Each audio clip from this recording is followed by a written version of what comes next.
मजदूर एकता जिंदाबाद, किसान मजदूर एकता जिंदाबाद, आंदोलन जिंदाबाद, किसान आंदोलन जिंदाबाद, कौमी एकता जिंदाबाद,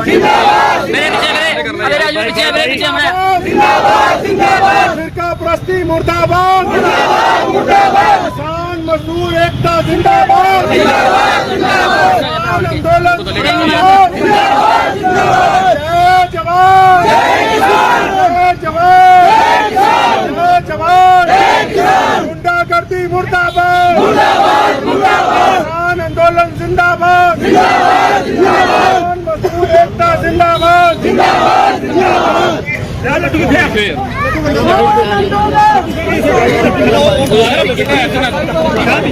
भाजी पहला गाना मारो यार, बात कर लो यार, गलत गल करी जांदे यार। एक मिनट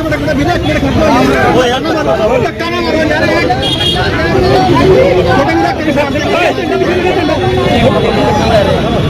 खा लो जी, खवाओ जी। आज भी पूरी दुनिया का सबसे बड़ा दीन इस्लाम है। ये हुजूर अकरम सल्लल्लाहु अलैहि वसल्लम की खासियत है। अगर कभी कभार मुसलमानों में से कुछ लोग मुनाफिक निकल जाएं, गद्दार निकल जाएं, तो फिर क्या बड़ी बात हो गई कि जो बड़े दीन बड़े मज़ाहिब होते हैं उनमें दुश्मन अपने ही लोगों को खरीद के साजिशें करता है। साजिश का मतलब यही है कि इस्लाम अपनी रफ्तार के मुताबिक बिल्कुल ठीक चल रहा है। पूरी दुनिया में जहां कभी हुजूर अकरम सल्लल्लाहु अलैहि वसल्लम की शान में नौज़ुबिल्लाह बेअदबी हुई तो उसके बाद वहां पर नबी अलैहिस्सलातु वस्सलाम की तलकीन करने वालों की तादाद, हुजूर अकरम सल्लल्लाहु अलैहि वसल्लम की सीरत पाक पढ़ने वालों की तादाद, हुजूर अकरम सल्लल्लाहु अलैहि वसल्लम पर ईमान लाने वालों की तादाद पहले से ज्यादा आ गई। और हम जैसे गुनहगार मुसलमानों को क्यों हौसला मिलता है? बाज़ औक़ात जब हम दीन को भूल जाते हैं, दूसरा बंदा हमें ताना देकर सिखाता कि नहीं नहीं तुम मुसलमान हो, तुम्हें हुजूर अकरम सल्लल्लाहु अलैहि वसल्लम के तरीके के ऊपर चलना है। तो इसलिए मैं अक्सर उन लोगों को कहता हूं जो लोग बेअदबी की अगर कोई वीडियो आती है, बेअदबी की कोई बात आती है, तो उसको आगे फॉरवर्ड करने की बजाय हजरात सहाबा इकराम रज़ियल्लाहु ताला अजमईन का वतीरा था, क्योंकि हम लोग सिर्फ फतवों में फंसे हुए इस्लाम पढ़ते नहीं। हजरात सहाबा इकराम रज़ियल्लाहु ताला अजमईन का ये तरीक़ाकार रहा कि हुज़ूर सल्लल्लाहु अलैहि वसल्लम के खिलाफ नौज़ुबिल्लाह अगर किसी ने कोई बुरी बात कही तो उसको आगे नहीं पहुंचाते थे। मतलब आपके पास कोई गंदी वीडियो, कोई नापाक वीडियो आ जाए तो उसको किसी ग्रुप में ये डालने के लिए कि इसको आगे से आगे शेयर करो, पता लगे वो गुनाह है, उसको वहीं पर डिलीट करके उसकी इंटरनेट पे रिपोर्ट करके उसे बंद करना, ये इस्लामी शरई हुक्म है मुसलमानों के लिए। हमेशा याद रखें कि जब तक हम दीन पर साबित कदम रहेंगे अल्लाह की नुसरत आएगी, अल्लाह की मदद आएगी। जो लोग फिरका परस्त ताकते हैं, अभी गुड़गांव के अंदर जुमे की नमाज के ऊपर मसला खड़ा हो गया, यहीं पर आके पता लगता है कि कौन लोग जो हैं वो फिरका परस्ती की जिंदगी गुजार रहे हैं, कौन लोग दयानतदारी की जिंदगी गुजार रहे हैं। उमर रज़ियल्लाहु ताला अन्हु का पीए, सेक्रेटरी जिसको बोलते हैं अंग्रेजी के अंदर, एक ईसाई सारी जिंदगी रहा। हज़रत उमर रज़ियल्लाहु ताला ने कभी जबरदस्ती नहीं की कि तुम मुसलमान हो जाओ। हुज़ूर सल्लल्लाहु अलैहि वसल्लम का खुद एक खादिम, एक यहूदी का बच्चा आप सल्लल्लाहु अलैहि वसल्लम की खिदमत में रहा। इस्लाम ने पूरी दुनिया के आगे अपना फराख दिलाना मिजाज रखा है। अपने अकायद पर रहते हुए दूसरी अक़वाम को तहफ़्फ़ुज़ फराहम किया है। अब जो लोग नमाज को चाहते हैं कि भी जुमे की नमाज बंद हो जाए, नमाज क़यामत तक बंद नहीं होगी।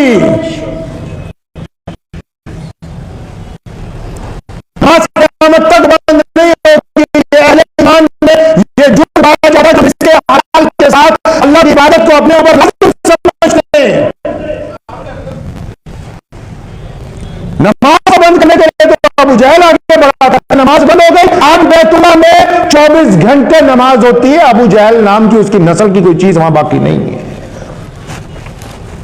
उबई बिन काब ने मदीना मुनव्वरा में साजिशें की यहूदियों ने मिलकर कि यहां से मुसलमानों को खत्म किया जाएगा। आज मदीना मुनव्वरा की रूए जमीन पर सिर्फ 24 घंटे नमाज ही होती है और कुछ नहीं होता है।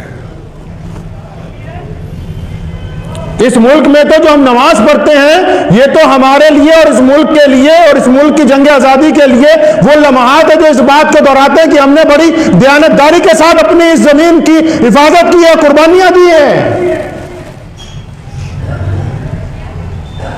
हमारे तो गोदी मीडिया का काम बन गया कि हर एक सही बात को गलत करके पेश करना। अगर मुसलमानों ने जगह की तंगी की वजह से कुछ पार्कों में नमाज अदा की तो उन्होंने शोर मचाया कि नहीं जी, इन्होंने सड़कें बंद करके नमाज पढ़ ली। लेकिन फिर क्या हुआ, अच्छे लोग भी तो दुनिया में मौजूद हैं।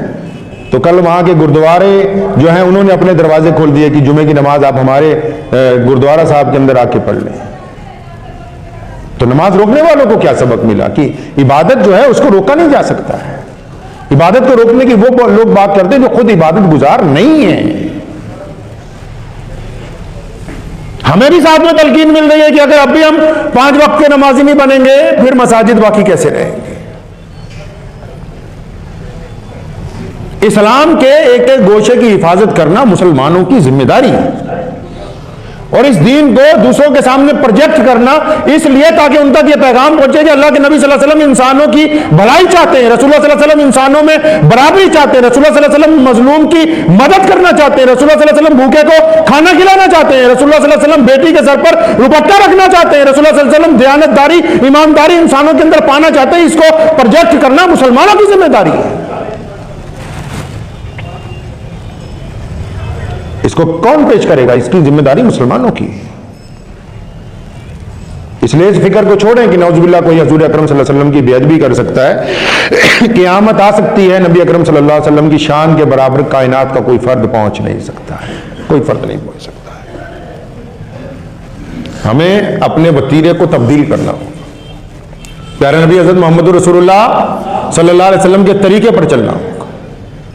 आज सुबह की बात है, आज एक तो जुमे का मुबारक दिन है, दूसरा हमारे जो बरादरान वतन है सिख मजहब के लोग, उनके जो सबसे पहले मजहबी बानी हैं गुरु नानक देव जी, उनका आज जन्मदिन है।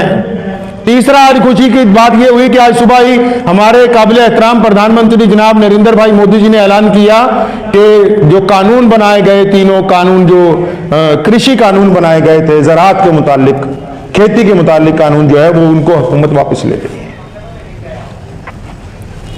तो जब ये कानून वापसी की खबर पहुंची तो सब लोगों ने खुशी का इजहार किया। हमें भी दिली तौर पे बड़ी खुशी हुई, खासकर पंजाब के मुसलमानों को भी बड़ी खुशी हुई कि गुज़िश्ता 14 महीने से ये आंदोलन चल रहा है। मैं समझता हूं कि मरकजी हुकूमत का एक अच्छा फैसला है, लेकिन इस फैसले के साथ 2 बातें और वाज़ेह हो गई कि जिन लोगों को यह खामख्याली थी कि कोई कानून बदला नहीं जा सकता, उनको भी तस्वीर साफ नजर आने लगी कि दुनिया में अगर तमाम लोग इकट्ठे होकर सच और आवाज